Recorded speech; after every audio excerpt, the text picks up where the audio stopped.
Ladies and gentlemen, the Subcommittee on Middle East, North Africa, and Central Asia will come to order. The purpose of this hearing is to identify opportunities to strengthen and expand the extraordinarily successful Abraham Accords. And at this time, I'd like to ask for unanimous consent that the gentleman from Illinois, Mr. Brad Schneider, be allowed to sit on the dais and participate following all other members in today's hearing. No objection. I'm not going to recognize you. And so without objection, so ordered, okay? And one day we'll recognize people from Rhode Island, but it's going to be June, if you don't mind, after you're gone. I now recognize myself for an opening statement.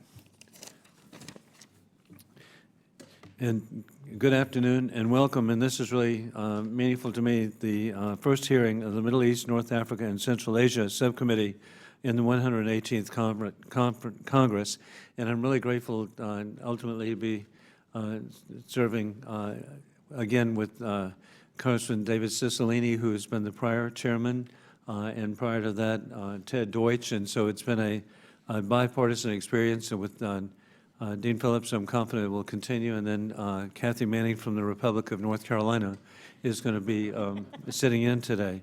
One day it's going to be a state. And I want to thank our members for being part of the subcommittee. I want to thank the expert witnesses for being here today to provide insight into how we can most successfully expand the groundbreaking Abraham and historic accords. I regret that the ranking member, Dean Phillips, is unable to be here today, but indeed, we are very fortunate to have Representative Kathy Manning from North Carolina. I look forward to a compelling conversation today of very talented people and in many more important hearings during this Congress as we promote the United States as the country that it is, so important in maintaining world stability.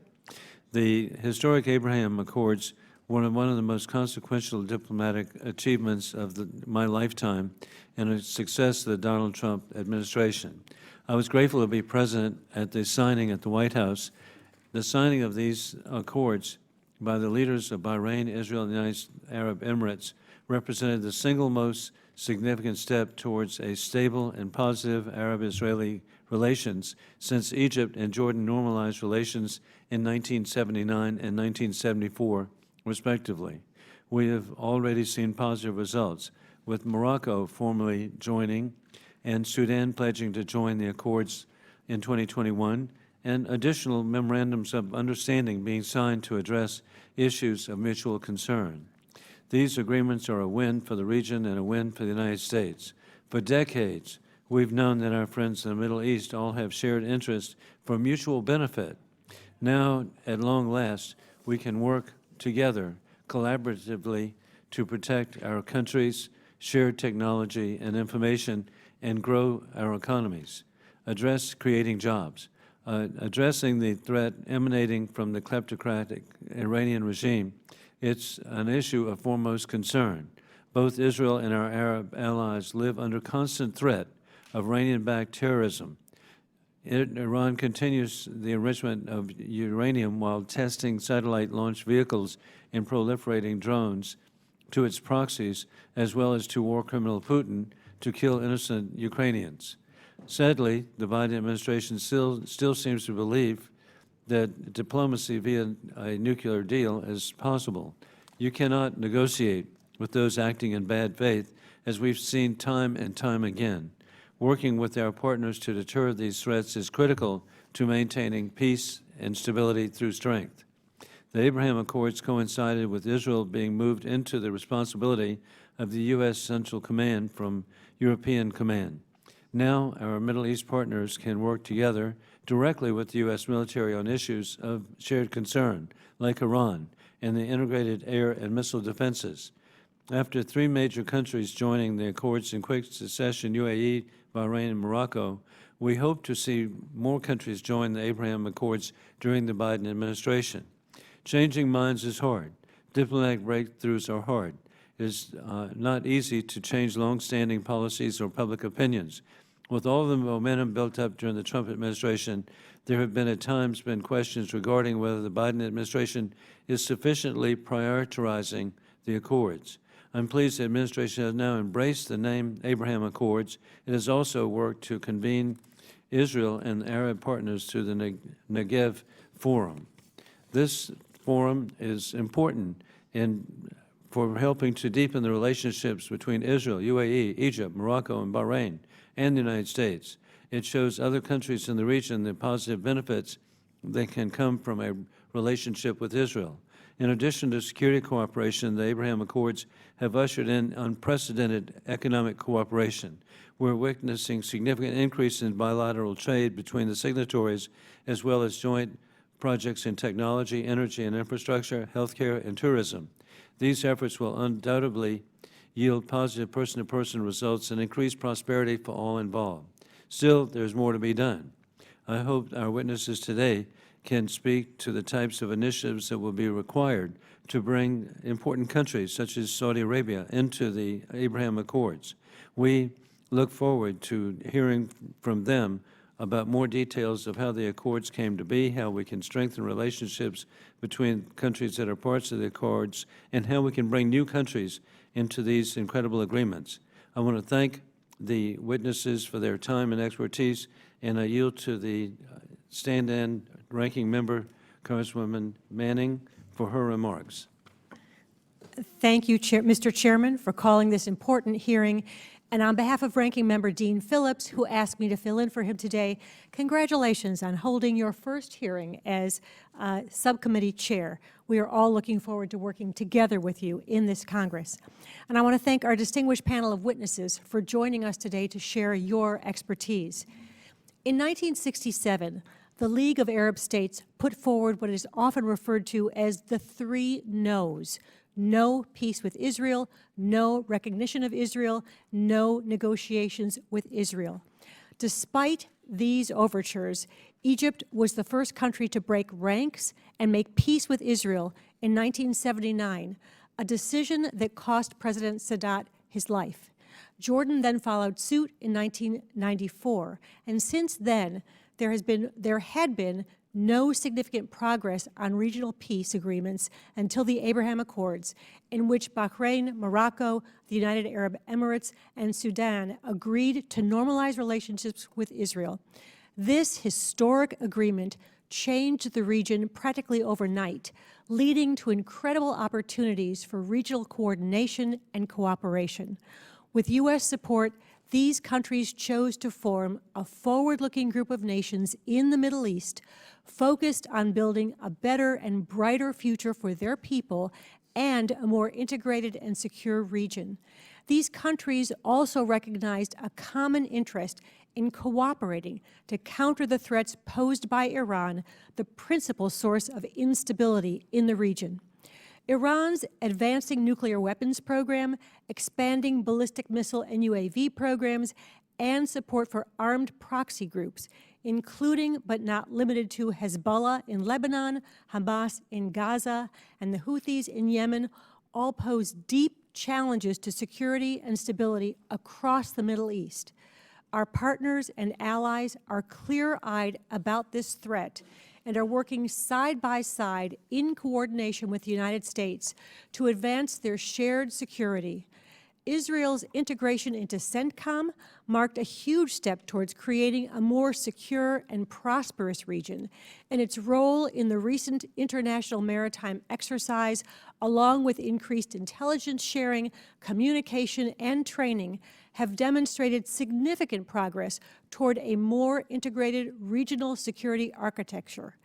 I'm eager to hear from our witnesses today about opportunities for expanded security cooperation, the prospect of a more integrated regional security framework, and how shared security concerns can promote further expansion of normalization between Israel and its neighbors.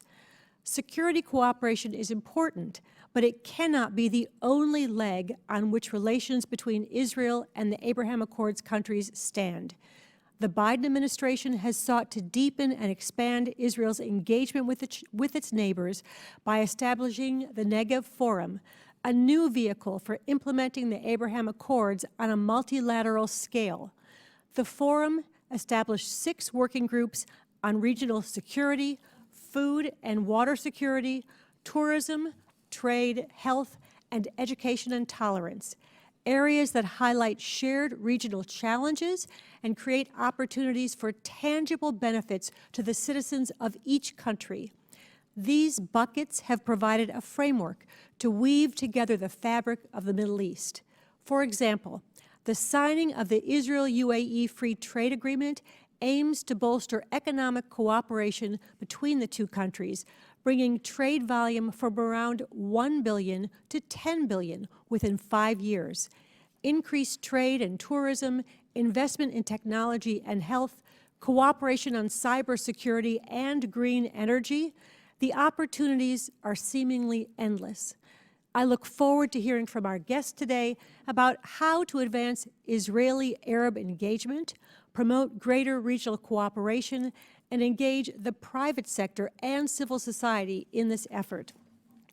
As we celebrate the Abraham Accords, the milestone for regional security and stability that it represents, and look ahead toward opportunities to expand the Accords, we must also try to find ways to include Palestinians in regional cooperative initiatives and continue working towards a comprehensive Israeli-Palestinian peace.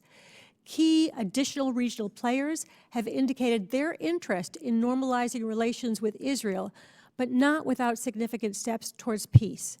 As we look for ways to strengthen and expand the Abraham Accords, I'm interested in hearing about how these efforts can be used to help both Israelis and Palestinians make progress toward the long-term goal of a negotiated peace. And as we hold this hearing just weeks away from the convergence of Ramadan and Passover, I would further ask how the U.S. and our regional partners can support steps to de-escalate tensions. Since the Abraham Accords were announced by President Trump in 2020, there has been bipartisan support in Congress and across administrations for the Abraham Accords and ongoing efforts to support peace between Israel and its neighbors. The Middle East today is not the same region it was even a few years ago, and efforts to continue to enhance and expand the Abraham Accords are integral to building robust security and economic relationships, establishing people-to-people ties, and contributing to a more tolerant, peaceful region. So again, thank you, Mr. Chairman, for holding this hearing. I look forward to hearing from our distinguished panel, and with that, I yield back. And thank you, temporary ranking member. I ask unanimous consent that a statement by Senator Jim Langford of Oklahoma and a statement of Representative Ann Wagner of Missouri be entered into the record. Without objection, so ordered. We're pleased to have a distinguished panel of witnesses before us today on this important topic. The Honorable Rob Greenway, a graduate of the Virginia Military Institute, is President and Executive Director of the Abraham Accords Peace Institute. He previously served as Deputy Assistant to the President and Senior Director for Middle East and North Africa at the National Security Council under the Trump administration. Also, General Joseph Votel is a Distinguished Fellow at the Middle East Institute. He served as Commander of U.S. Central Command from 2016 to 2019, and I know of his great service because I had the opportunity to visit with him and the great success. Thank you. Ambassador Daniel B. Shapiro is a Distinguished Fellow at the Atlantic Council. He served as the U.S. Ambassador to Israel from 2011 to 2017. I think you must have set a record, 6 years. I want to thank you all for being here today. Your full statements will be made part of the record, and I'll ask each of you to keep your spoken remarks to 5 minutes in order to allow members for questions, and they too will be strictly maintained, including me, of 5 minutes. I'll now recognize President Greenway for his opening statement. Chairman Wilson, Ranking Member Manning, members of the subcommittee, thank you all for the opportunity to testify on the development of the historic Abraham Accords peace agreements and the ways in which the United States can help ensure they reach their true potential. It's an honor to join Ambassador Shapiro and General Votel today. The Abraham Accords Peace Institute, where I serve as President and Executive Director, is a nonpartisan, nonprofit U.S. organization dedicated to supporting the implementation and expansion of the Accords. The primary platform for disseminating Accord progress, and we work with a broad range of actors abroad as appropriate to develop new opportunities in the fields of trade, investment, tourism, and people-to-people relationships. The Abraham Accords constitute the beginning of a transformation of a region that will continue to be a vital battleground astride security and economic interests of world powers. American leadership was a necessary but insufficient condition for the emergence of these agreements, and American leadership will remain essential to its growth and evolution. The alignment of our regional partners and allies in economic and security domains will ensure that the agreements endure. It'll also be incentivizing to others to join, pooling critical capacities to advance and defend mutual interests. This transformation serves to constrain the malign influence of Iran and Russia and predatory practices of China. These countries will continue to manufacture and exploit fissures among the U.S. and its regional partners if we fail to take advantage of the favorable shift in the region's security and economic architecture. On the other hand, appropriate support will allow the Abraham Accords to advance and secure America's interests with the use of significantly fewer resources and with more capable partners, integrated as never before. To give just a brief sense of the impact the Accords have had in just less than 3 years, in 2022, trade between Israel and regional peace partners as a whole reached $3.47 billion, up from $593 million in 2019. 470,700 Israelis have traveled to Abraham Accords countries in 2022, up from 39,300 in 2019. 17 new flight routes have been established to accommodate this growth. Cooperation has flourished in the fields ranging from water and food security, renewable energy, technology and innovation, healthcare, sports, trade, and investment. I would suggest 5 ways the U.S. can encourage and support these historic agreements. The first would be for the U.S. to support the establishment of an Abraham Accords free trade area, ensuring progress towards members' aspirations, preserve the integrity and stability of global markets, provide a tangible alternative to China's Belt and Road Initiative. We could begin by leveraging the matrix of free trade agreements and other bilateral agreements already in place between the U.S. and Accord members and between the Accords members themselves. According to RAND analysis, the benefits of a multilateral free trade area encompassing current signatories would create more than 150,000 new jobs and new economic activity exceeding $75 billion. A multilateral free trade area among the expanded number of potential Accord signatories could create as many as 4 million new jobs and $1 trillion in new economic activity. A second avenue would be to ensure resources dedicated to regional peace encompass the Accords and work with Accords members to reestablish the Abraham Fund, providing financial and technical support necessary to reduce poverty, expand infrastructure, and help improve health and education, reinforcing the Accords. A third way would be to connect Accords members and other partners to establish new overland trade routes, connecting its members from the Mediterranean to the Gulf. Such routes would revolutionize east-west trade, decrease associated transit times, costs, and risks, and strengthen resilience and prosperity. The fourth would be to support and resource a new enduring regional security architecture in the Middle East, the Abraham Accords as a foundation, while accelerating projected security assistance to Accord member countries. Only by making our partners and allies more capable will we mitigate the spectrum of risks to our vital national interests in the global economy. This would also reduce but not eliminate the requirement for a robust U.S. presence. A fifth way would be to leverage Abraham Accords to offset the loss of European energy following the Russian invasion of Ukraine, and strategically realign our partners and allies by breaking the dependency on adversary resources. Without U.S. leadership, the historic agreements would not have been concluded. Absent sustained investment, they'll fail to achieve their potential. Such a setback would constrain the region's economic recovery from the pandemic, erode support for counterterrorism cooperation, open a door to malign influence by Russia and China, compromise regional stability, disrupt global markets, discourage essential cooperation, and provide an opportunity for resurgence of both ISIS and al-Qaeda. But if we seize the opportunity this historic agreement offers, the inverse holds. We would build upon it to enhance regional stability, security, and trade. We could also seize the opportunity for a U.S. regional security architecture built to safeguard an economic foundation that can endure, while reducing our costs and constraining our adversaries. The Abraham Accords and the institute which bears its name hold the potential to serve as the foundation for an enduring peace in the Middle East. By demonstrating the tangible benefits of interpersonal ties, trade, commerce, and mutual cooperation, it's vital we seize this historic opportunity, unleash the potential of our partners and allies in the Middle East and North Africa, keep America safe, and help the region turn the page on a generation of conflict and instability. Thank you. Thank you, President Greenway. And we now recognize General Votel for his opening statement. And General, I want to congratulate you 2016 to 19, the achievement of you and your personnel. There was no terrorist attack against the American people. And that, to me, is such an achievement. Please proceed. Thank you, Mr. Chairman, and good afternoon to you and to Representative Manning and to the distinguished members of the subcommittee. I'm pleased to join my fellow panelists, Ambassador Dan Shapiro and Mr. Rob Greenway, in this hearing on expanding the Abraham Accords.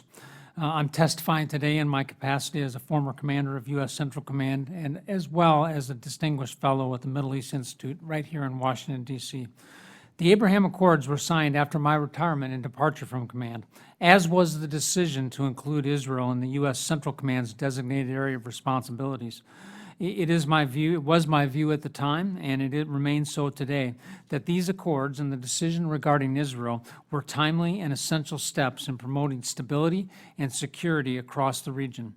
In both cases, these actions represented the maturing of the political and security situations across the area. As noted in a recent report by the Jewish Institute for National Security of America, JINSA, the United States has a fundamental interest in strengthening the accords and helping ensure they achieve their full political, economic, and security potential. Less than 36 hours ago, I returned from my most recent travel to the Middle East. These trips have left me with three impressions that are germane to the issue we are discussing today. The first impression is that U.S. leadership in the region remains critical. While our force posture has changed due to policy decisions, focusing our attention and resources toward the pacing challenge presented by China, the U.S. remains an indispensable partner across the Middle East. The region looks to us for our leadership, for our world-class capabilities, and our values-based approaches.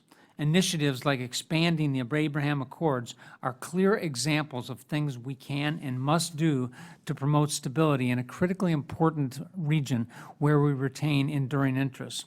My second impression is the importance of continuous dialogue. The Middle East is an area with deep underlying tensions which, left unattended, will work against the better interests of those who live in the region and those who retain vital national security interests there, including the United States. It is an area prone to misperceptions and failed expectations, and the only way through this is by effective communication and relationship building. We must have open dialogue and a framework to interact and operate that minimizes miscommunication while at the same time promoting better interaction in areas of common interest. Therefore, we must promote better relationships and more substantial cooperation and collaboration among our regional friends. The Abraham Accords are doing this today. My third impression is the need for a sense of urgency to move forward in the region. Change is coming quick to the Middle East. Saudi Arabia is a good example. There is profound and palpable change due to its 2030 vision and strategy, change that can be seen and heard. It is accelerating on a day-to-day basis. We should be encouraging this. Our adversaries and strategic competitors are operating with a sense of urgency as well. Iran continues its pursuit of nuclear capability and is doubling down on its malign influence activities across the region. Chinese influence is apparent across the region, and they continue to maneuver effectively into the spaces left behind by the U.S. to promote their economic and political objectives. These activities, and others like them, can undermine critical interests of the United States and our partners. In an era of great power competition, the United States must play its role. Today, that role is unlikely to be manifested by large U.S. military formations and long-term deployment across regional military bases. It is instead more likely to be pursued through improved security cooperation efforts, partnership, shared awareness and responsibility, and greater resilience among our friends and partners in the region. The best tool against these factors is not just better equipment and more U.S. troops on the ground. It is, in fact, strong relationships, effective communications, and trust. As a former boss reminded me often, you cannot surge trust in times of crisis. It must be nurtured and developed beforehand. The Abraham Accords are an essential hedge platform to promote better understanding, shared interests and responsibilities, and common expectations that lead to better trust. We must seize the opportunity it presents. There will be obstacles to expanding the Abraham Accords and pursuing meaningful progress under its rubric. Iran's pursuit of a nuclear weapon and continued efforts to sow instability and chaos across the region will continue to frustrate our efforts and pose real challenges, threats against our interests. Resolving the Palestinian situation remains essential for many in the region. This important issue will continue to resonate strongly in and out of the area. And of course, geopolitics will play a role as well. Our efforts and those of our allies to support Ukraine against unprovoked invasion by Russia, as well as China's posturing against Taiwan, will have impacts in the region that will challenge our goals and objectives. The United States has a critical role in overcoming these and other obstacles. We must be willing to lead and use our inherent attributes to bring parties together to expand and truly operationalize the accords in a way that allows for real change and progress. We can do this by being a good convener, bringing others together, and helping work through the issues with candid communications and trustful dialogue. And we must do this by recognizing the importance of acting now to strengthen and solidify emerging alignments and seize near-term opportunities. Once again, thank you for the opportunity to speak with the subcommittee today. I look forward to joining my panel colleagues in answering your questions and bringing more attention and understanding to what I believe is one of the most significant opportunities to promote stability in this region, a region where we have made extraordinary sacrifices and expended significant national treasure, and where we have and will continue to have enduring interests that are important to our security and prosperity. Thank you. Thank you very much, General Votel. And now we're very grateful to have Ambassador Daniel Shapiro for your opening statement. Mr. Chairman, Representative Manning, thank you, and my thanks to Ranking Member Phillips for the opportunity to testify for the subcommittee on expanding the Abraham Accords. Like my colleagues on the panel, Rob Greenway, who was involved in the negotiating accords, and General Votel, who had done so much for regional security, it's a subject I'm passionate about. I direct the N7 initiative, a partnership between the Atlantic Council and the Jeffrey M. Talpins Foundation that convenes conferences of Israeli and Arab experts to generate multilateral policy and program ideas to bring the benefits of normalized relations to the citizens of those countries. The past year has seen a great deal of progress in building on the Abraham Accords, thanks in no small part to the commitment of the Biden administration. I won't detail them all, but the Negev Summit, the Negev Forum, opening of airspace, free trade, and expanded trade between the parties, cybersecurity cooperation are all ongoing examples. And a number of challenges remain as well. The Negev Forum is a consensus organization. Consensus is sometimes hard to achieve. Jordan has not yet joined the group. There appears to be low and by some polling results declining public support for normalized relations with Israel, even in the UAE and Bahrain, and spiking Israeli-Palestinian tensions may weaken the popularity of the Abraham Accords. But none of those challenges diminish the progress that has been made, and with the remainder of my time, I'll outline a number of steps the United States should pursue to expand that progress that has been made to date. First, our strategy should be to combine U.S.-led security coordination with regionally led U.S.-supported integration in civilian fields. When it comes to building an integrated regional security architecture, there's no substitute for the United States as the convener, sponsor, and enabler. Our unique capabilities, our enduring presence in the region, and the way each U.S. partner looks to us to shape the security environment and coordinate responses to key threats makes the U.S. role essential. The Biden administration and CENTCOM leadership have embraced this responsibility, sponsoring joint exercises that improve interoperability, facilitating high-level strategic discussions on addressing the full range of threats posed by Iran and its proxies, and initiating the gradual process of integrating air defenses across these U.S. partners. It's not likely to become a Middle East NATO, but it does not need to be NATO to be meaningfully beneficial for the security of all who participate. But what it does need, like NATO, is the energetic leadership of the United States. Alongside the U.S.-led security architecture, we should support a regionally led web of non-defense integration. In parallel with the Negev Forum, there must be room for the emergence of a truly regional organization, like the European Union or ASEAN, that weaves together multilateral cooperation at every level in every area of governance, collaboration and integration of resources and capabilities, a regional free trade zone, and reinforcing linkages between private sectors, universities, professional organizations, religious communities, and other elements of civil society. Let's call this hypothetical organization AMENA, A-M-E-N-A, the Association of the Middle East and North Africa. AMENA has the advantage that it means trustworthy or reliable in both Hebrew and Arabic, and it will signal with trilingual clarity that it represents a community of trust, reliability, common interests, and the common benefits of security and prosperity. And as the participating countries benefit from this association, and as they forge a common regional identity, it will create incentives for other states to join, just as the EU and ASEAN expanded well beyond their original membership in their respective regions. Second, we should draw on all resources and expertise of the U.S. government and beyond to advance the U.S. interest in deep regional integration. At the Negev Summit working group meetings in January, over 40 U.S. government personnel from some 9 government agencies took part. That's an excellent showing and something to build on. While the State Department, Defense Department, military, USAID, under the guidance of the National Security Council, will always have the lead, nearly every cabinet department and federal agency has an international affairs department, and most have resources and programs available to promote international cooperation that serves U.S. interests. The House and Senate Abraham Accords caucuses are critical partners in this effort, able to use their diverse expertise and committees of jurisdiction to motivate and fund the work of the cabinet departments they oversee. In this context, I want to take note of H.R. 1268, a thoughtful bill introduced by Representatives Torres and Lawler to create a special envoy for the Abraham Accords. If Congress creates such a position, one of that official's most important duties might indeed be to serve as the traffic cop for an expansive and diverse set of U.S. government and non-government programs that support integration in various fields.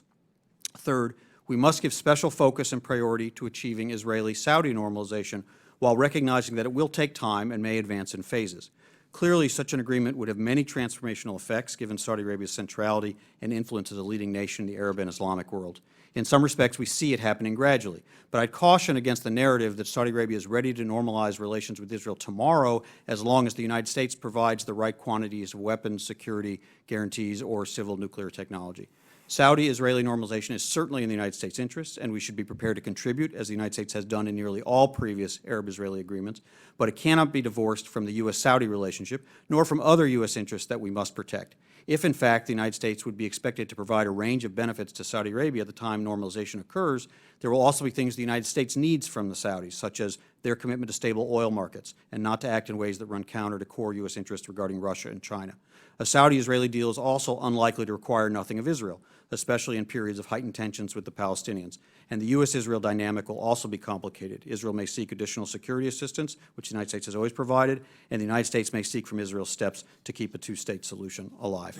Such an agreement would be a carefully balanced triangle, and it's worth pursuing with significant diplomatic resources, but it's far from automatic.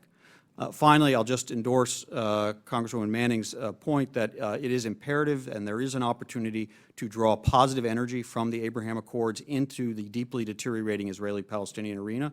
In short, no other regional development holds better prospects of breaking down Palestinian resistance to normalization with Israel or Israeli resistance to including Palestinians in the promise of a better region. And Arab states, as partners to both, are uniquely positioned to positively influence the decisions and actions of both sides in ways that can improve conditions on the ground and keep a two-state solution alive for a future attempt to reach it through negotiations. The United States can play an important role in reinforcing these positive messages.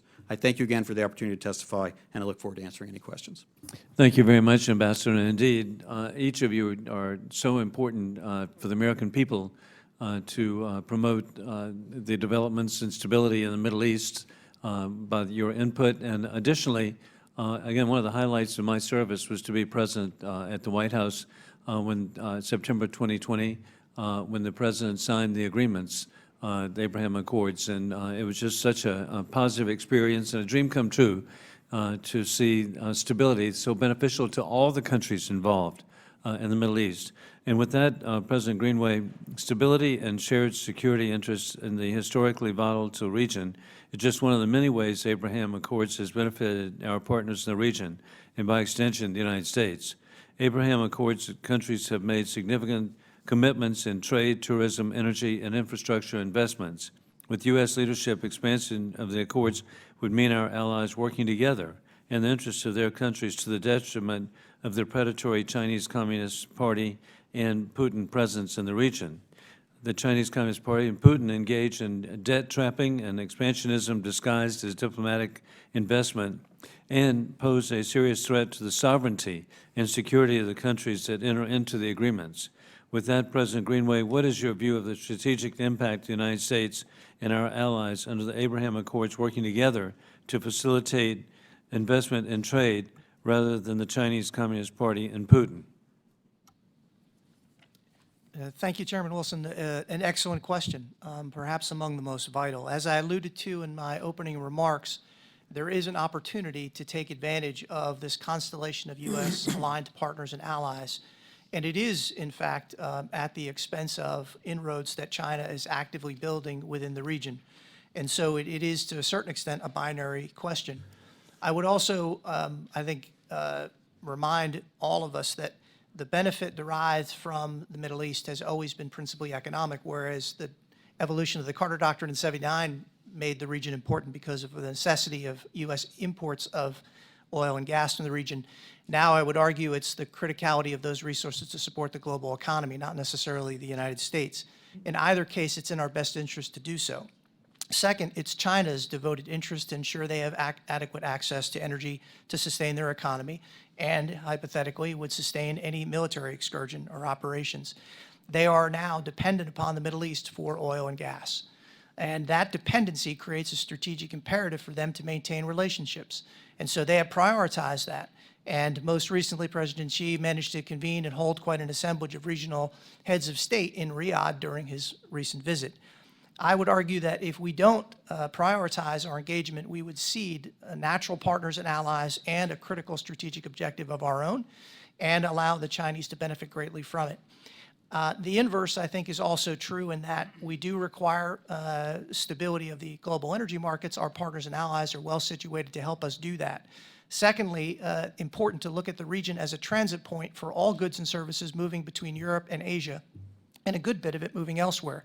And that includes information and the global information network, which also transits the region. And so it's critical, I think, for us to safeguard both and to build on the partners and allies, of which many are Abraham Accords member countries, in order to safeguard our own interests, advance our own economic prosperity, and at the same time create constraints for China's advance in the region. It is an unnatural place for the Chinese to operate.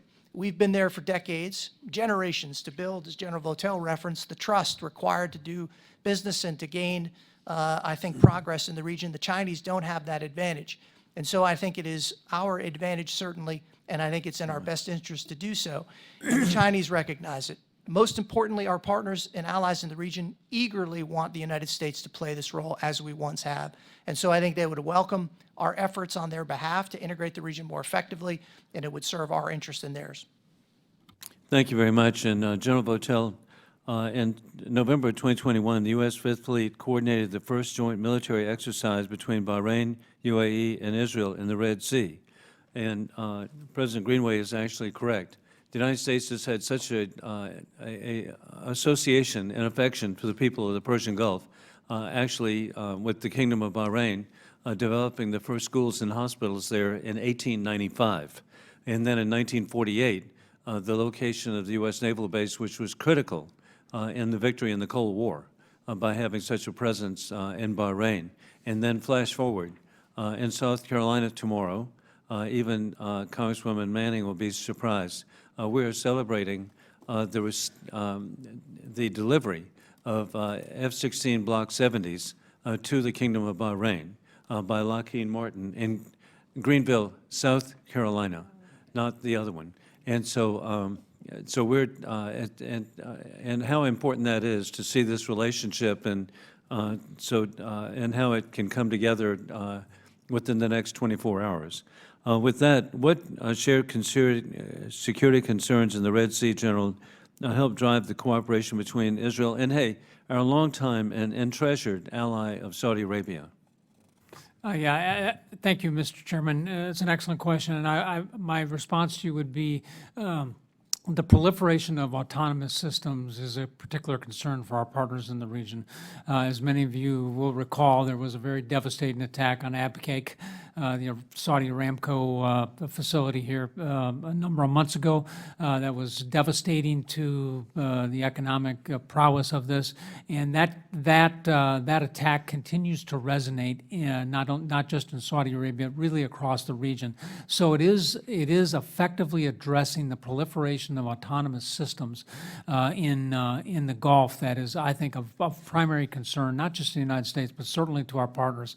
And addressing this, I think, would be a good way to build trust in the relationship, while also effectively addressing what is a rapidly growing and changing threat to not just Saudi Arabia but others.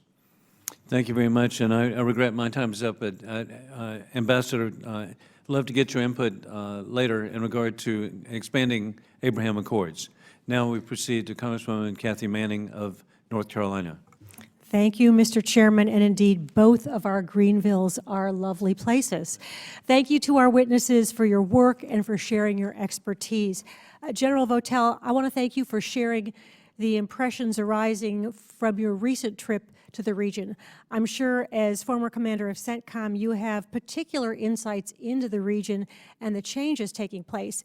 And I appreciate your emphasis on the urgency of moving forward to build on these transformative accords.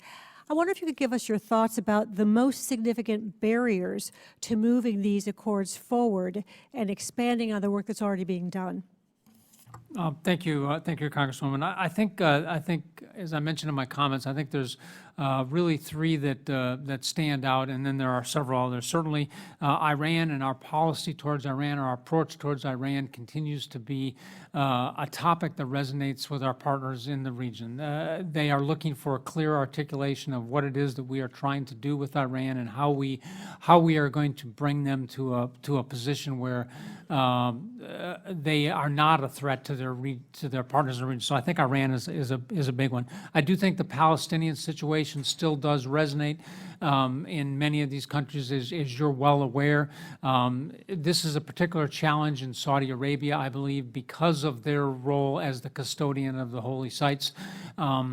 And so this is more delicate for them, and as a result, it will take more time and more effort to work through that particular issue with the Saudis, and I think that will be a big piece. I also think areas that, as just in my most recent visit there, areas where we could move forward and which I think present some current obstacles right now, particularly with Saudi Arabia, is in investments, particularly investments in renewable energies and some of the other technologies that they are attempting to develop under kind of their diversification plan here. They are looking for the U.S. and other Western partners to come in and invest in these areas.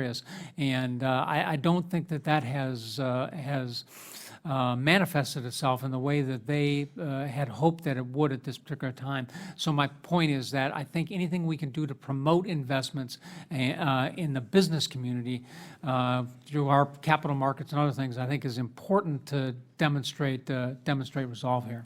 Thank you. So with regard to Iran, is it fair to say that you think those countries are looking to us, to the U.S., for our long-term strategy on dealing with Iran?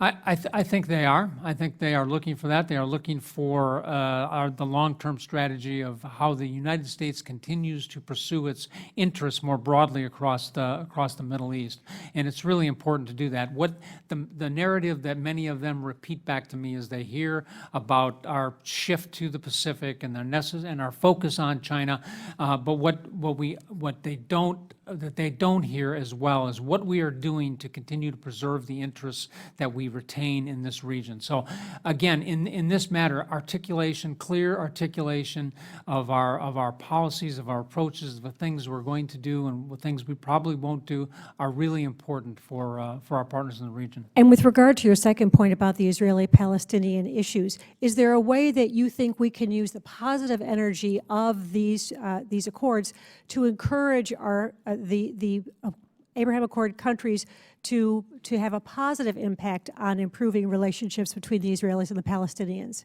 Well, I absolutely believe that's to be true. I think doing progress in one area, I think, it gives way to progress in other areas, I think it's important for people in the region to see the definitive progress and improvements that are being made as a result of the Abraham Accord process and the arrangements that are in place, because they give indications of areas where we can do this, or where we can make progress in other areas. I don't know that it can directly address that issue, but the important part of the Abraham Accords is the fact that it provides a platform for dialogue.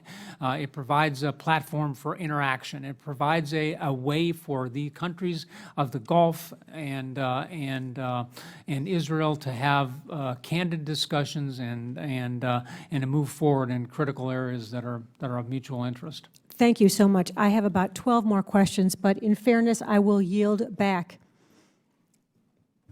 Thank you very much, Congresswoman Kathy Manning. And indeed, we're so fortunate with scheduling. The first person who came to the Middle East Subcommittee meeting for 2023 was Congressman Brian Mast. He was here first, and so he gets all that credit, except for one thing. We're all balancing different meetings, so he had to go to another meeting too. But he should be remembered as number one to be here, and so. But then that shifts all the way from Florida to Indiana, of all things. Congressman Jim Baird. Thank you, Mr. Chairman, and I'd just say that most of my questions have been answered, one of which was the Palestinian-Israeli relationship, and I think you discussed that. So I'll pass, Mr. Chairman. Thank you. Well, thank you very much, Congressman Baird, and we now proceed immediately to Congressman Brad Sherman of California. Thank you. As to an opening comment, I don't think any of us trust the Iranian regime, but I do think we have to negotiate with them, just as Roosevelt negotiated with Stalin and Nixon negotiated with Mao. We are embracing the Abrahamic Accords, but we should remember that as to real diplomatic relations, it remains somewhat stalled, both as regards Sudan and Morocco. It looks like the Saudis, Ambassador, are pushing for U.S. cooperation with their supposedly peaceful nuclear program. And as I've pointed out to some friends of Israel, just because the Saudis are not Shiites does not mean that they are Zionists. And I saw a close relationship the United States had with the Shah, and every weapon the Shah had was then in the hands of the Ayatollahs. So we don't want to see we don't particularly want to see a nuclear-armed Saudi Arabia. The UAE entered a gold standard level of assurance that they wouldn't be using their peaceful program for military purposes. The Saudis seem very reluctant to do that. And of course, bin Salman has hinted, well, if the Iranians have a nuclear weapon, then we ought to have a nuclear weapon. Does Saudi Arabia want cooperation with a peaceful program with all the safeguards, or do they just want to be able to respond to the Iranian nuclear weapons program? Thank you, Congressman. I think the Saudis obviously have made clear in every forum that they view Iran as their most significant threat. It's not only the nuclear program of Iran, it's also the proxies in Yemen and elsewhere who have attacked Saudi Arabia. And General Votel mentioned the attack on Abqaiq. And so they're rightfully concerned and rightfully seek the kind of assurances from the United States as their key security partner that would help them defend themselves. Why are they reluctant to sign the safeguards their close neighbor has signed? First of all, there's some rivalry between Saudi Arabia and the United Arab Emirates. I think that is actually increasing over time, and there may be a factor of what the UAE wants, the Saudis want, and plus a little bit more. But it is also, I think, what one would expect almost at the beginning of any negotiation. The gold standard 1-2-3 agreement achieved with the United Arab Emirates took many years to negotiate. And so if the Saudis are serious about wanting U.S. civil nuclear technology cooperation as part of a settlement, they would need to come to a serious negotiation about that. I would just say that diplomatic relations and niceties can be reversed, governments can be overthrown, but nuclear weapons or nuclear weapons technology stays where it is. And thank God, while we did a lot for the military of the Shah, none of it was in the nuclear area. The ambassador of the UAE has stated the truth of the Abraham Accords was about preventing annexation.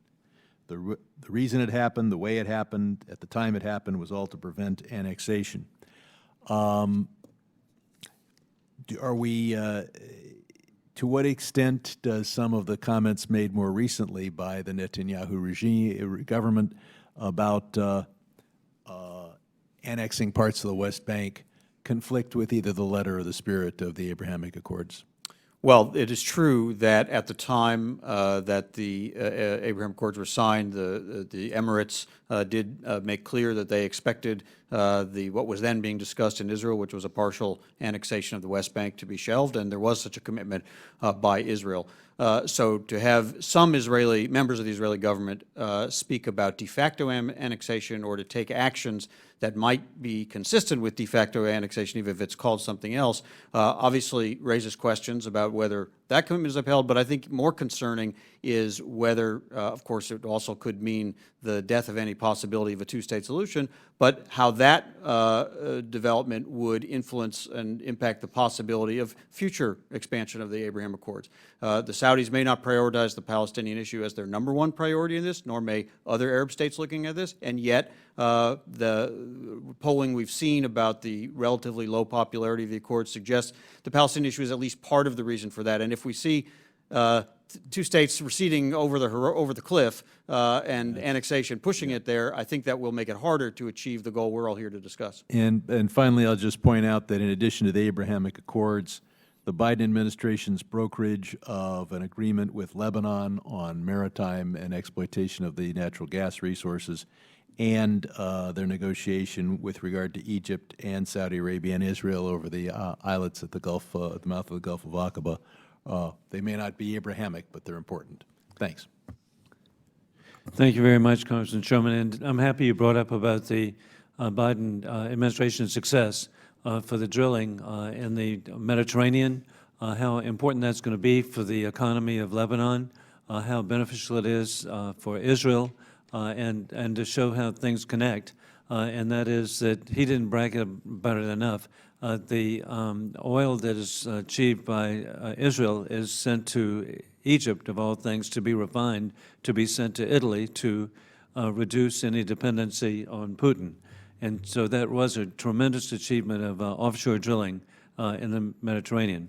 With that in mind, indeed, the very first person to be here for the very first Middle East, North Africa, Central Asia subcommittee is here, Congressman Brian Mast.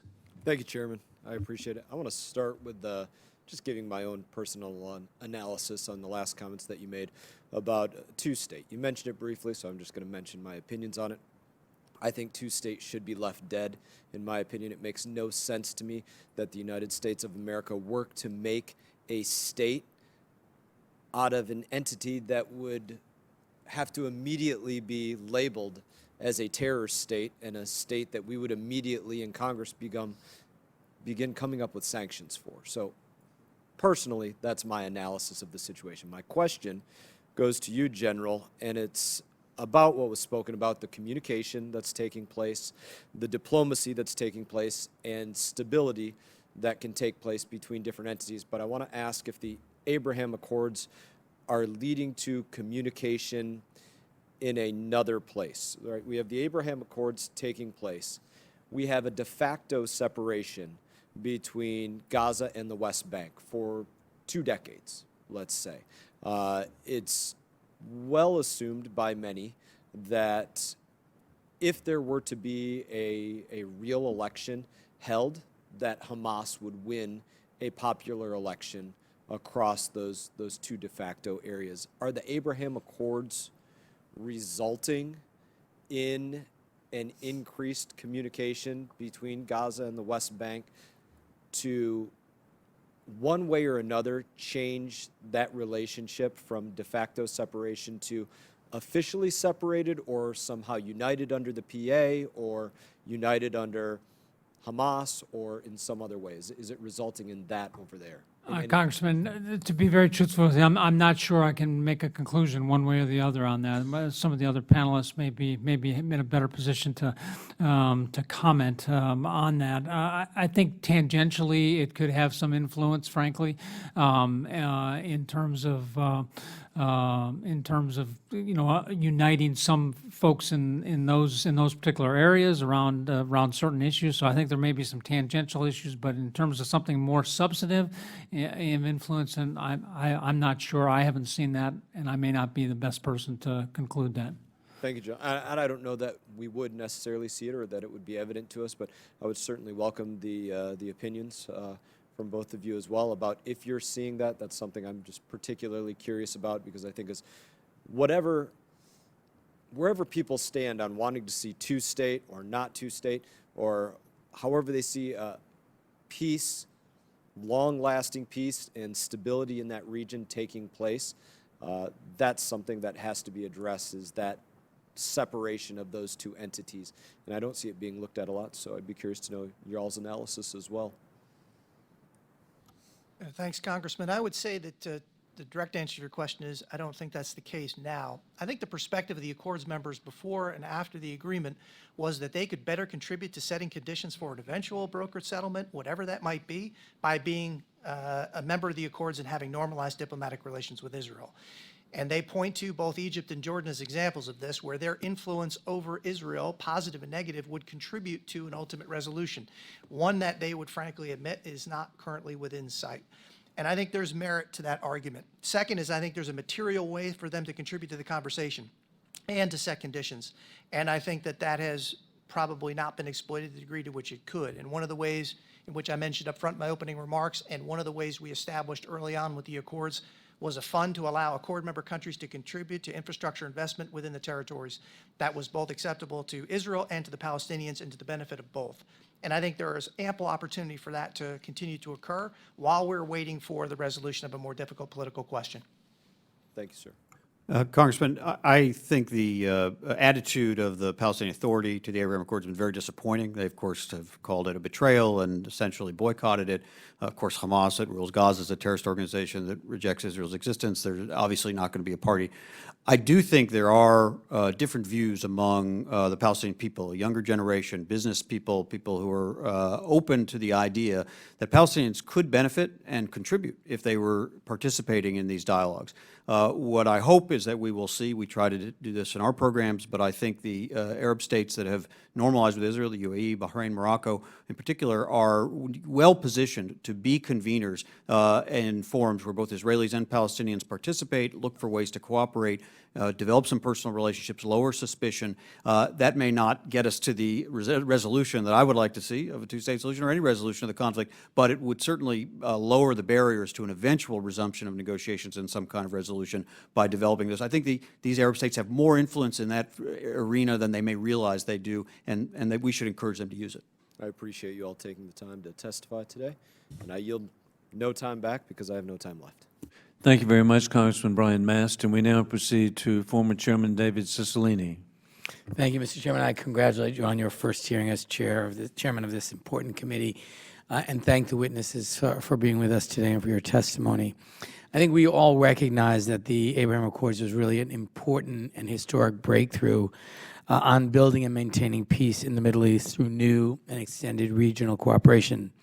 And as we acknowledge the successes of these agreements, I'm really optimistic about the opportunity that lies ahead to build on these historic achievements. Additional engagement and partnerships will allow for cooperation on key issues which you've discussed. And I, of course, am looking forward to ways in which Congress can help support efforts to deepen and broaden the Abraham Accords and a better future for all in the region.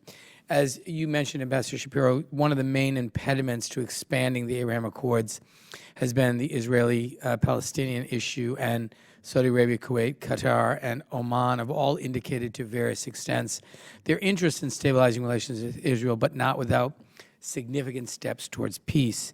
And so what I'm wondering is if you have recommendations on the kinds of things that we might be suggesting to our State Department in these conversations that would provide some engagement with the Palestinians, some benefits, so they would see the Abraham Accords is not only bringing more peace and stability to the region, but actual benefits to them. Sure. Thank you, Congressman. The kinds of projects that have already been announced, for example, the Prosperity Green and Prosperity Blue solar energy for desalinated water exchange between Jordan and Israel, financed by the United Arab Emirates, is a very good example of a project that could have and should, I think, include the Palestinians. They're obviously in the same geographic area. They have similar needs for energy and water. They could be a contributor, but also a beneficiary of that and 10 other joint projects like it.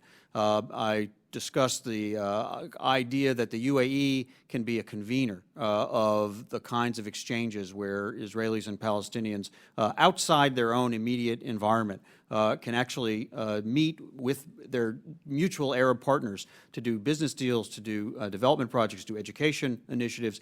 And just by doing that, it shows that there is something to be gained for Palestinians by contributing. It's not going to answer all of their immediate needs. It's not going to start a negotiation tomorrow, and certainly the lack of trust, almost total lack of trust, between Israeli and Palestinian leaders is a big barrier. We're not going to overcome that tomorrow. But I do think those parties with U.S. Sponsorship and organization can draw Palestinians into these dialogues with Israelis and with their other Arab partners and change that dynamic rather dramatically. Thank you. And I think we all recognize this past year has been one of the deadliest periods of violence in the West Bank in nearly 2 decades. And I'm wondering whether you, General, or you, Ambassador, or President Greenway, have thoughts on whether or not the partners to the Abraham Accords have been helpful, and can they be helpful in terms of assisting and responding to some of the violence and brokering some kinds of agreements because of their new positions as members of the Abraham Accords. Has that proved useful, or has that not really spilled over into some of these issues with respect to settlement expansion? Okay. You know, the UAE is struggling with this. They're a member of the UN Security Council. They have several times in the last 2 or 3 months brought complaints on behalf of other Arab countries to the UN Security Council about statements or actions by Israel in the West Bank. I don't think they've been as consistently critical as I think they should be of Palestinian terrorist attacks that take the lives of Israelis, or indeed of Palestinian Authority salaries paid to terrorists. But again, it's a demonstration that they are positioned to play a role as both a supporter of both. They're now friends with Israel, and nobody would want them to withhold any of that. But also friends and partners of the Palestinians. They can be supporters, they can be coaches, they can put some positive pressure on each side to avoid the things that make it harder or that keep the situation on the ground very tense or make it harder to resume negotiations. I'd like to see them step more into that role. Obviously, that should be done in coordination with the United States. Congressman, I completely agree with the Ambassador. I think the key point here is that the maturing of the Abraham Accord relationships will really give the opportunity for trustful communication between the partners in the arrangement. That does take time, frankly. I think you're seeing some of that. People are treading lightly, but over time, continuing to invest in this, I think, does provide a good platform for addressing really sensitive issues like you raised. Thank you so much. Yield back, Mr. Chairman. Thank you, Chairman Cicilline. We now proceed to Congressman Rich McCormick of Georgia. Thank you, Mr. Chairman. I'm going to make this quick because each one of you brings such a wealth of knowledge. I'm really excited about this. I'm going to start with General, if you don't mind. I2U2, are you familiar with the I2U2? I'm not sure that With India, Israel, United States, and UAE, the partnership they have, sharing information, sharing economy, and just kind of thinking outside the box with what we had with Abraham, and thinking outside even the regional benefit of the Abraham. As we tie in other places, you have a big country like Indonesia, which is primarily Muslim, and who also has the potential to come in and be a part of this greater peace process. What do you think about expanding this outside of the direct region? I think it's extraordinarily important in my view. Again, I think the benefit of these types of accords, these types of arrangements, is they promote dialogue and they promote communication between partners. And I think whenever you're doing that, you're reducing risk for things happening. So I'm very, very supportive. I understand Indonesia is one of the countries that has been most engaged to date in some of the expansion. So I think that's a positive thing. That said, the priority needs to remain in the Middle East. That's Absolutely. Where the original problem really exists.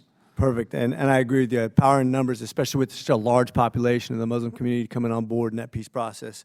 Honorable Mr. Greenway, by the way, thank you for both of your services too, by the way, as fellow military brothers in arms. When we talk about the second largest Shia population in the world next to Iran being in Azerbaijan, and having Russia distracted with a war where they've basically withdrawn from the Armenian region, it provides a real neat opportunity, I think, to kind of go in there and establish this presence. What are the holdups or what are the pros and cons, do you think, to including Azerbaijan, and how could we get them folded in quickly while Russia is distracted? Thank you, Congressman. Excellent question. And your preceding one was, I think, as well. I think that, well, first, Azerbaijan already has a strong relationship with Israel, and so membership of the Accords will be more formal and symbolic than substantive because of the relationship they already enjoy. To your broader point on whether there is a room for us to pull Azerbaijan, I would argue other Central Asian states more closely within the fold at the expense of Russia and China, which I think would be their strong preference. I think there is, in fact, an opportunity for us to do exactly that. And I think the time is certainly ripe for it. And we would, I think, increase our flexibility and also economic prosperity for ourselves and also for the region. The benefit of looking outside the Middle East, in particular, the Middle East, North Africa, to Asia and to the Central Asian states, is the economic benefit that ties them together increases the bond. The bond then endures. So I think any effort we can make along those lines would be beneficial. It's perfect, and I always stress that economic tie, which kind of goes to I2U2 and with the other, especially you mentioned Azerbaijan's strong economic ties to Israel, especially with energy. So that's what I'm looking for. Ambassador, I'm going to shift back to more local concerns. You mentioned in your opening remarks the deteriorating relationship between Israel and Palestine. I've been in the military for over 30 years, or around the military for over 30 years. It always seemed bad to me. I don't see how we can deteriorate from bad to bad. I'm just curious what you mean by that. I mean, it always seems like we kind of vacillate, but we never really get good. So I don't understand what you mean by deteriorating. What specifically do you mean? I mean, is there a path for, it seems like there's a vested interest since a certain guy came along to divide us. People actually make a profit off of dividing us. And I don't know how we overcome that other than to tie them in somehow economically. One time it seemed like they were kind of the blue-collar workers. We had a pretty good relationship, pretty economically sound model for that particular demographic to succeed, and now that's kind of gone by the wayside. Congressman, it's obviously a situation that does go through ups and downs and various cycles. I don't think anyone would dispute that the recent months have seen a spike in violence, a number of deadly terrorist attacks by Palestinian terrorists against Israeli citizens, a number of operations the Israeli military has undertaken to go after those who are responsible for those attacks, and sometimes civilians are wounded in those or killed in those operations. I get your point. I'm sorry, I'm almost out of time. What do you think if we, once again, I think Iran is, if you take away the big brother, the person who's kind of supplying the motivation, the arms behind it, is there a way to divide them from that and cut off that supply that would benefit this process? I think the best opportunity, and I'm not saying that anybody can promise that this is a guarantee of success, but to get Palestinians who have been drawn toward violent extremism, drawn toward the sponsors who are the providers of that kind of weaponry, and I don't mean Hamas, who are ideologically committed to Israel's destruction. I mean other Palestinians who have in the past at least considered what would it look like to live alongside Israel in a two-state solution, would be to, first of all, show some improved conditions on the ground by economic and security upgrades, and second of all, to show that there is a horizon, a path, a diplomatic pathway that could get back to that outcome if they're willing, and obviously if Israel is also willing to engage in that diplomatic process. As long as it looks absolutely hopeless from the Palestinian perspective that there will ever be any end, then I suspect it will be harder for us to steer more Palestinians away from that path, as we absolutely should be trying to do. Apologize for going over time. And thank you very much, Congressman Rich Burchett. We now proceed to to Rich McCormick. And we now, Congressman Tim Burchett of Tennessee. Thank you, Mr. Chairman. Ambassador Shapiro, you know, we're quick to be critical of anti-Semitism overseas, and we should. We've got it here, but of course, overseas, it's been thousands of years before we were even a country. I'm wondering, what can the Abraham Accords do to help put a stop to some of it? Thank you, Congressman. It's an excellent question and something I'm quite excited about. In December, our N7 initiative hosted a conference in Morocco on education and coexistence. And we brought together from 8 countries, Israel and 7 Arab countries, educators and NGOs involved in coexistence and interfaith work, including a number of Arab activists in Morocco and in the UAE and in Bahrain who are working to educate their own populations against anti-Semitic narratives that have been present in their societies or their education systems for far too long, for understanding the common roots of Judaism and Islam and the times during history when Jews and Muslims have lived peacefully alongside each other. There's a lot of pride in that, particularly in Morocco, where the Jewish community has been a major part of Moroccan society for centuries. So I think there are initiatives underway. There's Holocaust education now being brought into their school systems, at least the UAE and Morocco, for the first time. So there's significant progress, and all of this is made possible by the dialogues and the cross pollination discussions that were only really started after the Abraham Accords came into being. Would you say that leadership sometimes, I find that they want to stay in power, and that seems to be the key, and as long as Jews and Muslims and Christians are all fighting, it keeps the same old bunch of dirtbags in power. And would you say that's a safe assumption? I think there are many examples of that dynamic throughout history. Dirtbags is probably not in your diplomatic dossier, but it is in mine. So I think, Congressman, you can find many examples of that dynamic throughout history. all right, I'll take that as a yes. Mr. Greenway, Saudi Arabia's interest to engage publicly with Israel affects other countries that might be interested in do you feel like they're interested in normalizing those relations? Thanks for the question, Congressman. We've had a number of conversations with our Saudi partners while we were negotiating the Abraham Accords, before and since. I would say first that public discussions about negotiations tend to increase negotiating leverage of one or more parties, usually becomes detrimental. It's why the accords themselves were never disclosed or announced before they were concluded. So I think any public discussion usually has a less than productive impact on it.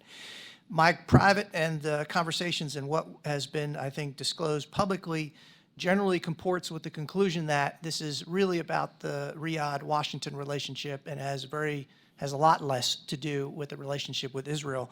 And on sound footing, I think there's room to proceed. I think ultimately it is in our interests, the United States' best interest. I think it's certainly within Israel's best interest. I think it's also within the kingdom's best interest. But I do think that we'd have to repair the relationship and build on a sounder footing in order to proceed. Ultimately, I do think it's about integrating our partners and allies in the region, which I think they desperately want. And I do think that there's certainly room to address legitimate security concerns. And into previous comments about the Saudi discussion and potential requirement to pursue civil nuclear cooperation, I think the general point there is they don't want to see a standard upheld by the United States that is one way for Tehran and another way for partners and allies in the region. And I think they would be comfortable with the gold standard 123 agreement that saw the construction of Baraka in the UAE, ultimately, provided that the United States did not enable a wholesale civil and military nuclear program in Tehran. Do you think there's any additional measures that need to be taken to support peace besides those that you mentioned? Well, I think there certainly are. And again, I think providing for our security and stability in the region and our partners and allies would demonstrate exactly that level of commitment. I think the right approach on Tehran as the shared upon and agreed upon principal threat to peace and stability in the region would go a long way towards doing that. So I think if we make movement in that direction, I think we'll find partners moving with us. What do you think America sees by expanding these accords? What benefits quickly? The first is to constrain China's ambitions globally. The second is to secure global markets upon which we're dependent and the principal beneficiary. And the third would be to see a stability in a region that all too often has required a huge expenditure from the United States to redress. Those are three good things. Mr. Chairman, I yield back the remaining 8 seconds. And thank you, Congressman Tim Burchett. We appreciate your very accurate terminology, whatever you use. So this is correct. With this, we're very fortunate to have Congressman Michael Lawler from New York. Thank you, Mr. Chairman, and thank you to all of you for testifying today. Ambassador Shapiro, you made a note in your remarks of the legislation that Congressman Torres and I have introduced to create a special envoy specifically for the Abraham Accords. Why do you believe that would be an effective tool, if you will, to help ensure the stability and long-term success of the Abraham Accords? Thank you, Congressman. I think when administrations elevate their focus on particular areas and appointments of that nature, special envoy that can have other titles, can help do that. It demonstrates a very significant commitment that gets the attention of our foreign partners, obviously those in the region, those who have already made their decision to normalize with Israel and the additional steps that we seek to have them deepen those conversations, those states that have not yet normalized relations, and there's a focal point for discussions with those countries, and even for external partners. Mr. McCormick mentioned the I2U2 initiative that India has constructively contributed to. Well, we have a lot of other U.S. partners in Europe, in Asia, that also could be contributors, but somebody needs to sort of corral that, somebody needs to organize that, somebody needs to be the focal point. And then within our own government, I mentioned it's not just the State Department, it's not just the Defense Department that has to do this. There's numerous other cabinet departments that have something to contribute. But again, having a focal point for organizing all of that effort and even the effort of external non-government entities that want to contribute, I think is made easier when you have that sort of focal point. So obviously in 2020, the Abraham Accords were entered into with the UAE, Bahrain, Morocco. They've somewhat, I don't want to say stalled, but obviously I think there was obviously a change in administration here, and there are other events that have happened in the world. Obviously, the Russian invasion of Ukraine being one of them. It is your belief that whether it's a special envoy or some sort of heightened position, that would help maybe continue to push this forward towards success? I mean, we're seeing, other countries allowing Israeli airlines to operate and come into their airspace, which certainly I think is a positive step towards more normalized relations. But you agree that ultimately having this type of position or something similar would help advance the ball here? I do. I want to give full credit to the Biden administration. I think they have invested in this. I think the Negev Summit and the resulting Negev Forum and the working groups that have met. I think you've mentioned the opening of airspace, first in Saudi Arabia, now in Oman, that facilitates much shorter flights between Israel and the Far East. Some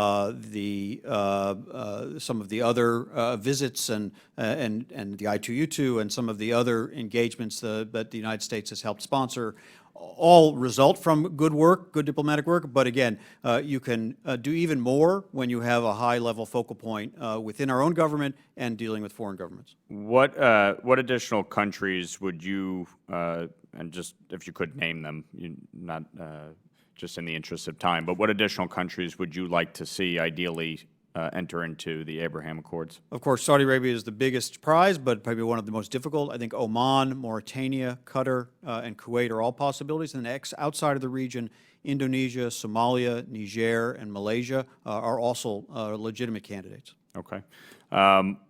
Lastly, and you're somewhat uniquely positioned on this, given both your role as former ambassador to Israel, but also your work as a consultant with respect to Iran.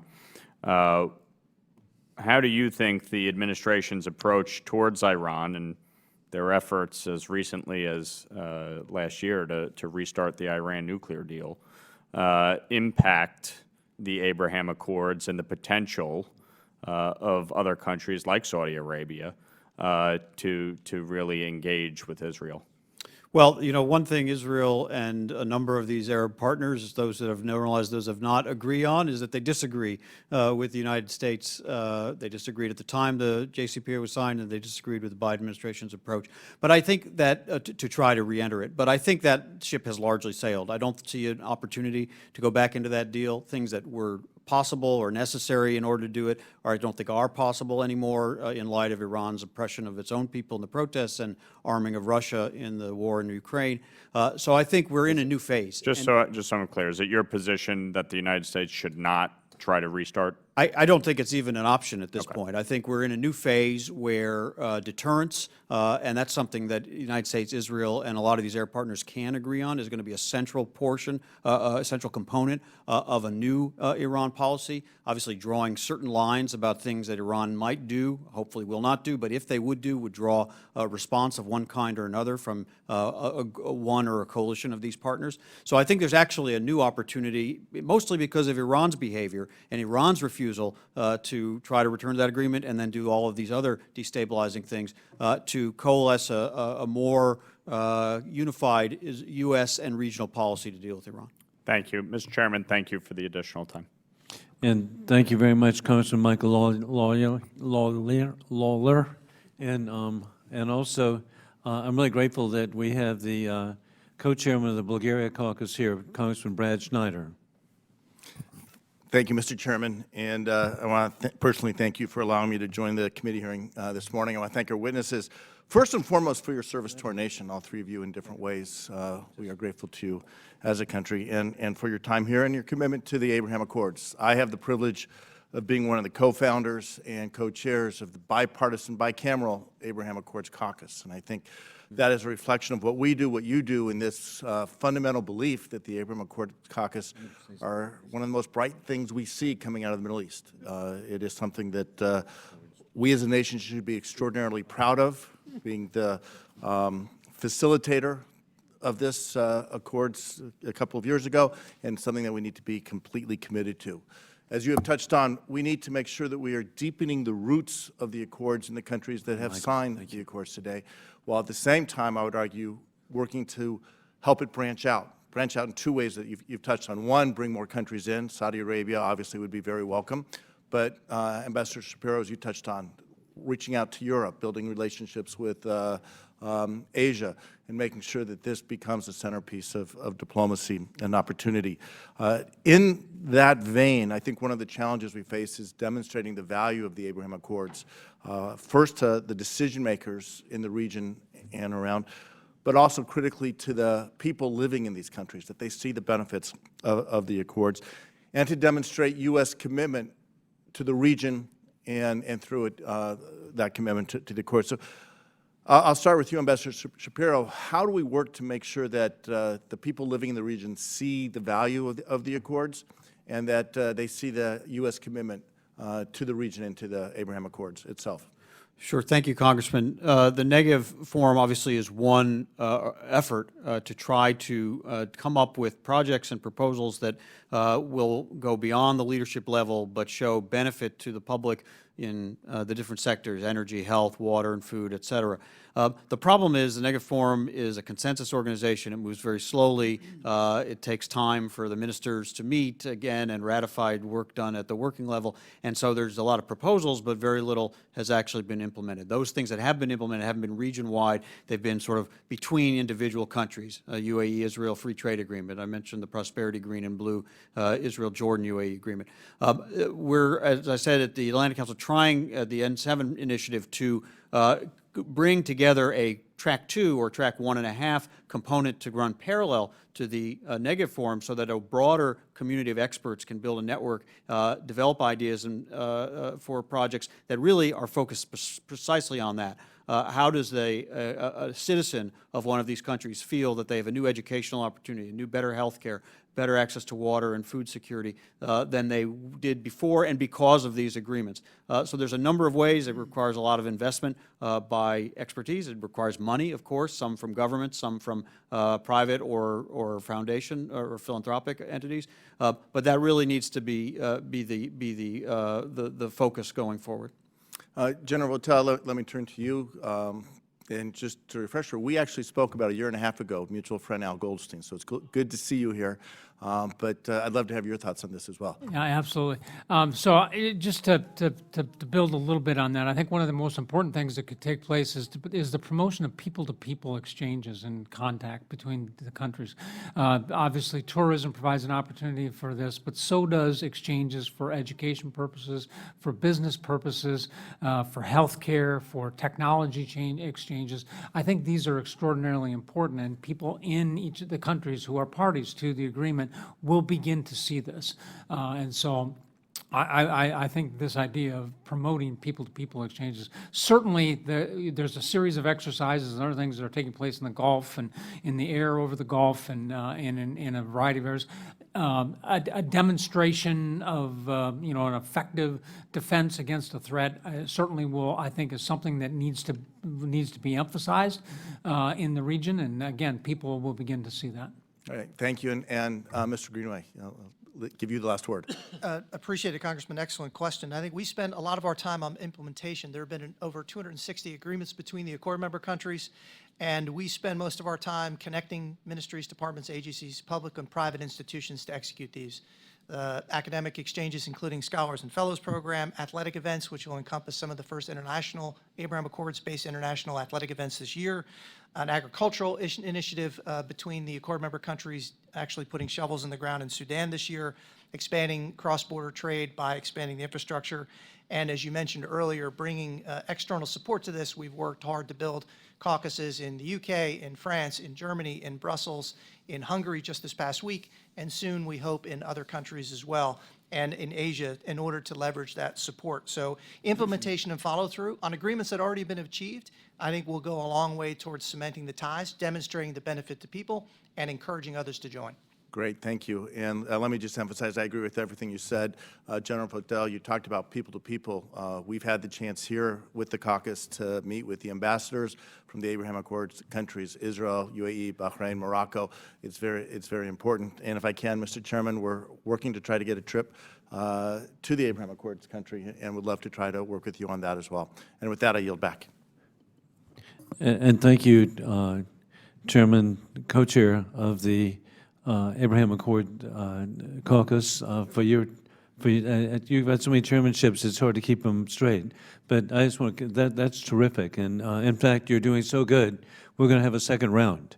And when we have such distinguished individuals here, and so we'd like to proceed, including Chairman Schneider.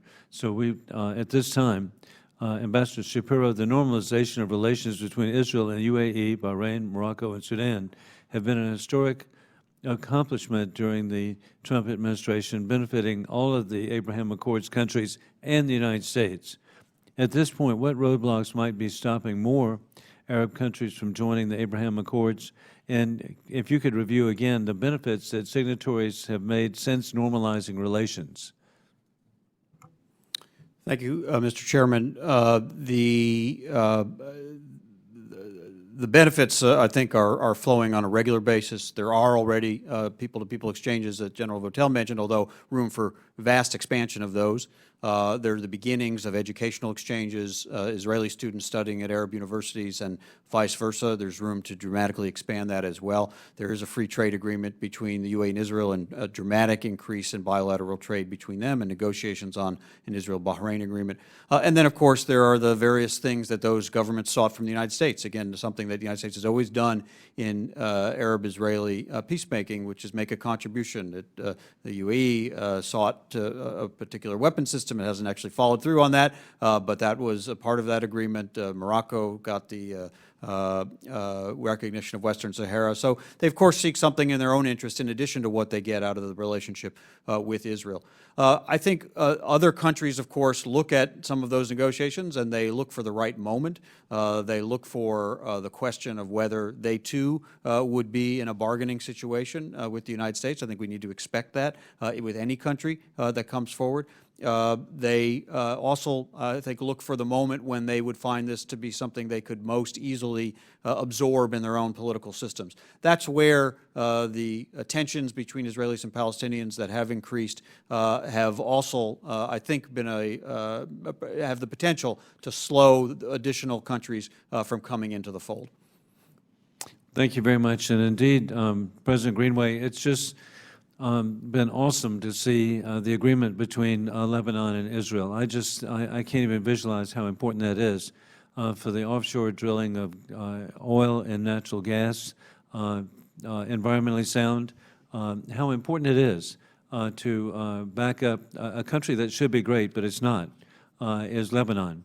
It has been great in terms of economic opportunity and achievement, but the economic stability that can be achieved by the sale of oil and gas. And then how extraordinary to put together the benefit to Israel, and then the thought that this would tie directly to Egypt for the refining, and then tie to Italy for the export, and also to have an impact on war criminal Putin. And so, again, the offshore drilling, I was hoping to get more attention, what an achievement that is, because what you have, Lebanon wins, Israel wins, Egypt wins, Italy wins, war criminal Putin loses. Are there any other initiatives that you see that, it'll be hard to replicate that, but are there any other economic achievements that could be achieved between the countries of the Middle East? Well, you bring up, I think, one of the most important areas, Chairman, and that is energy cooperation. And I think we haven't yet seen the full potential of this. And so while cooperation between parties you've already mentioned, chiefly Israel and Egypt in this case, but others within the Mediterranean, can, I think, offset and replace the loss of Russian gas. Some 43% of Europe's energy requirements were met previously by Russia. That loss has not been replaced. There isn't yet infrastructure plans in place to offset it completely. The United States, Norway, and others, I think, have taken steps, but there is not yet a mid to long-term plan in place. This is where we judge the Abraham Accord countries, including Israel, Egypt, and other partners, could in fact offset, if not replace, the loss of Russian gas to Europe. And I think the U.S. can play a critical role in doing it. The plans previously existed, but the business model to require the infrastructure investment didn't until Russia invaded Ukraine. And at that point, it then becomes perfectly reasonable. But it will take time, effort, and to do. It will be enormous revenue generator for the participant countries. It will also, again, strategically align our partners to one another and not dependent upon an adversary. So we can't emphasize the enormous potential of this too much, but there's a lot of work to be done. Well, it's just exciting to see the offshore drilling, the consequence that could be expanded to pipelines to Greece, Bulgaria, Romania, to the Western Balkans, all to provide for energy independence for that region of southeastern Europe. And so I yield back, and now we have Congresswoman Kathy Manning. Thank you, Mr. Chairman. And thank you again to our witnesses for sharing your time and your expertise. So there are two other countries in the immediate region that we have barely mentioned, and Mr. Chairman just mentioned Lebanon, which sadly is on the verge of becoming a failed state, and we haven't even talked about Syria, which is the source of countless problems in the region. So I'm wondering, is there any way that the Abraham Accords countries working together can have any positive impact on either of those countries? I saw a smile on Ambassador Shapiro's face. I don't know if that meant you were hoping someone else would answer the question, or you would like to take it on.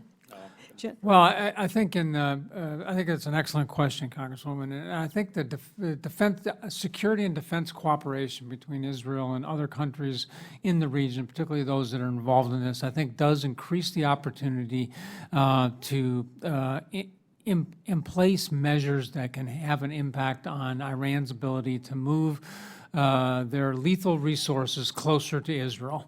That's very indirect right now. But I think when we look at some of the initiatives that are being undertaken right now by U.S. Central Command with a very excellent commander of trying to, create a series of sensors and drones and all backed by artificial intelligence to really understand what is happening in the Gulf. That gives us the opportunity to better control the maritime movement of lethal aid. The same thing could apply to the air. These things, I think, they're indirect at this point, but they could have the opportunity to have an impact on that. I think what's most important, I think, that I'm trying to emphasize to you is that showing a united front and then demonstrating coherent approaches to security and defense in the region can address that situation and particularly with respect to some of the Iranian malign influence that plays out in Syria and affects Israel and others in the region as well. Thank you. So let me ask this question. What can we be doing in Congress to support and foster the expansion of the Abraham Accords? You've talked about so many ways these accords and the interaction of these countries is transformative and can be even more transformative for the region. What can we in Congress be doing to be supportive? And I'd actually ask each of you to answer that. And Ambassador Shapiro, would you mind starting? Sure.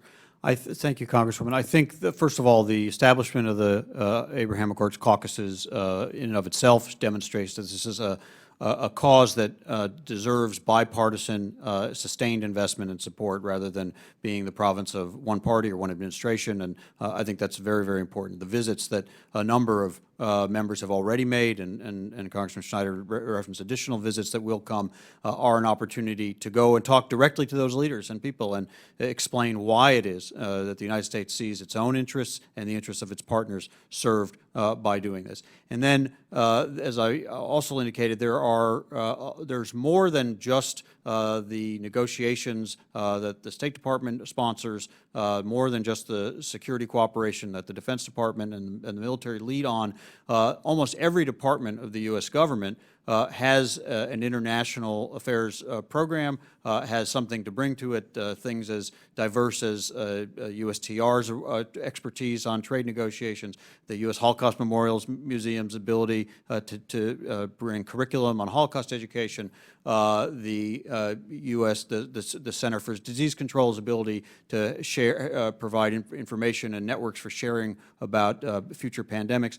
These are just few examples, but every member of Congress sits on a committee and has oversight over, has jurisdiction over a department that could be encouraged and maybe even more than encouraged and then funded to participate in this. And kind of this whole of government approach, I think, would be the right way to think about how the Congress can make its biggest contribution. Wonderful. Mr. Schneider, you have your charge. And Mr. Greenway, would you add to that? Yes, Congressman, happy to. It already mentioned energy cooperation, the free trade area, and like Ambassador Shapiro would allow the formation of the caucus in both House and Senate. I would say that the United States allocates a fair amount of money towards Middle East peace more broadly and has for many decades. And I would say no need to look at additional preparations, but perhaps ensuring those that currently exist could encompass the Abraham Accords. So we spend a lot of money on supporting programs that nominally support peace between Israel and Palestine and Israel and its neighbors, but we don't allocate resources towards it. So perhaps looking at existing legislation and modifying it to encompass the accords so that we could encourage and support the actual peace that's manifest in front of us. Second is, I think, providing capabilities to our partners enables them, one, to defend themselves more appropriately and reduces the burden on us. So ultimately, I think we need to get to a point where we're more comfortable with accelerating the provision of capabilities to our partners, and it'll send exactly the right message to them. But I would emphasize that trade and energy and the economic argument does provide for a strong rationale. If we want them to get along, they're going to have to trade with each other to the point where they'll defend that trade relationship. Thank you. Thank you, Mr. Chairman. I yield back. Thank you very much, Congresswoman Manning, and I want to thank you for raising, indeed, there's so many countries that need to be addressed, in Lebanon, Syria, as we're thinking of the tremendous success, the Kingdom of Jordan, and then our hopes for the people of Iraq, our appreciation of the women of Iran, and then West Balkans, when you think of countries that have come to life, Albania, North Macedonia, and then you go to Serbia. What great opportunity for stability in a region that was unimaginable.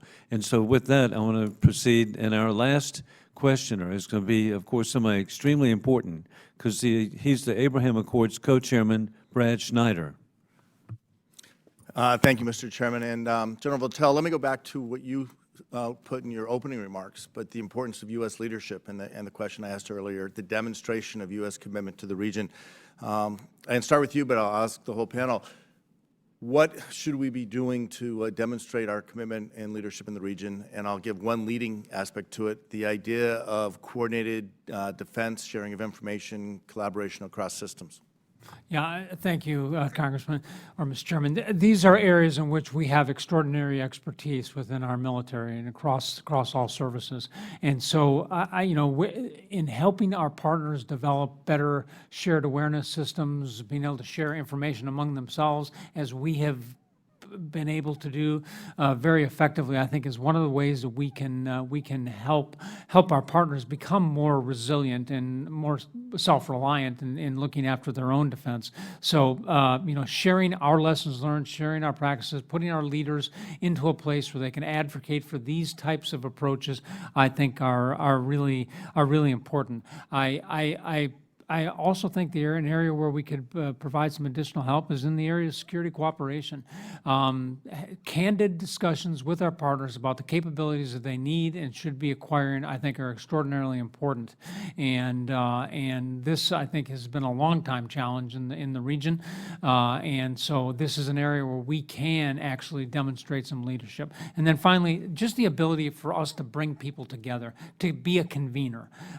We don't have to drive the whole conversation, but the fact of the matter is, in the Middle East, when the United States speaks, it carries weight, and our leaders, like the CENTCOM commander or our various ambassadors or others, really do have that level of credibility that they can bring people together to talk about the difficult challenges. So this idea of a convener, I think, is a really important way for us to demonstrate our leadership. Great, thank you. Ms. Greenway. Thank you, Congressman. I would say, first, it's come up before that if we don't, I think, have some common agreement on how to approach the threat from Iran, it's going to be difficult to make progress across a number of other fronts, including security cooperation. We've talked about a number of issues today, but I can't overemphasize the fact that this is the most pressing threat to all of them. What happens in the Israel-Palestine conflict matters to them, but not nearly to the point in which the immediate threat to their very survival coming from Tehran today is, and the desperate need for U.S. leadership in the response to that threat. That is a huge opportunity, and I agree with Ambassador Shapiro that it seemed that the ship has sailed. It's an opportunity then for us, I think, to stake a claim in partnership with our allies in the region, and that would allow us to convene from a position of strength, which I think they all and we want. Second, I would say our support for Israel is critically important during this time. The rest of the region watches this incredibly closely. They can't be more pro-Israel than we are. That doesn't mean unequivocal or without conditions. It does mean if there's daylight between the capitals, there'll be huge daylight between their capitals. Second, I would say that building support abroad, which we've talked about, actually matters a great deal and adds additional leverage and other partners in this expanding and supporting the Accords. And last, I would say they always ask this question. We ask them to commit resources towards each other and toward the region. They ask us, what have we committed to the Abraham Accords? And the answer to that question is we really haven't at all. And I think that there's room for us to do it. And I'm not saying that we need to find resources. I'm saying we could look at existing resources and apply them more effectively to support the Accords. And that, to date, has not yet occurred. Okay, thank you. And I'll give you the last word, Ambassador Shapiro. Before I give it to you, I do want to go back to a conversation earlier where you were asked about two states. And I don't think anyone is talking about a two-state solution on the horizon. It is not going to be a second state where it is a terrorist state that is a non-starter. And as you said, Mr. Greenway, the greatest threat, the existential threat, is a nuclear Iran. And I agree that the ship has sailed on past agreements. We need to make sure Iran understands that we're looking forward and we'll never allow Iran to have a nuclear weapon. But we are also looking at a place where we're pursuing peace in the region. So, our Ambassador Shapiro, I give you the last word. Thank you, Congressman. I think the narrative that sometimes pervades in the region of a U.S. withdrawal or U.S. absence or U.S. pivoting to other regions is rather exaggerated. It is true, of course, that 3 consecutive presidents of very different characters and administrations have all demonstrated different ways the American people are not looking for new major military entanglements in the region, but we're still there. CENTCOM is still the main convener and still the main partner for all these countries, Israel now involved in it. I think President Biden made a very courageous decision and the right decision to travel to the region last summer, knowing he'd get some criticism for going and meeting with the Saudis, but as a way of indicating to all of these countries that we may have had some disagreements and we may have at times different views about what the right approach is on a given problem, but the United States is committed to that partnership, is committed to ensuring that the partners have the ability to defend themselves, but also that we are there as an ultimate backstop. But then, of course, we also have expectations that they will act in ways that are consistent with core U.S. interests when it comes to China, when it comes to Russia, when it comes to oil markets. So being a good, faithful partner that expects the flow of that partnership to go in both directions, I think is critically important. And finally, I would just add that I do think that when you get to moments like the current one, where there is a deterioration between Israelis and Palestinians, that can be destabilizing for Jordan. That can be difficult for Egypt. That can be a source of tension between Israel and new partners and preventive from progress between Israel and partners that haven't yet joined with them. And there too, showing that the United States is invested in that, cares, tries to improve the situation long before it's possible to actually negotiate it toward a solution, so that both Israelis and Palestinians, but also everyone in that circle, broader circle that's affected by those events, sees some U.S. Commitment and investment to trying to improve the situation, also adds to our leadership capability in the region. Thank you. I appreciate all you do for the work you do, Mr. Chairman. I'm glad to be back and glad to work together as well. And again, thank you, Congressman Brad Schneider, for your vision to create the bipartisan Abraham Accords caucus. And another point that you just made is so important, and that is that it's bipartisan, that there be every effort that can possibly be made for Iran not to achieve nuclear weapons. What a threat that would be to world stability. And so it's bipartisan, truly, here, of support of every effort to block the ability of Iran to have nuclear weapons. With that, I want to thank the witnesses for their valuable testimony and the members for their questions. The members of the subcommittee may have some additional questions for the witnesses, and we will ask you to respond to those in writing.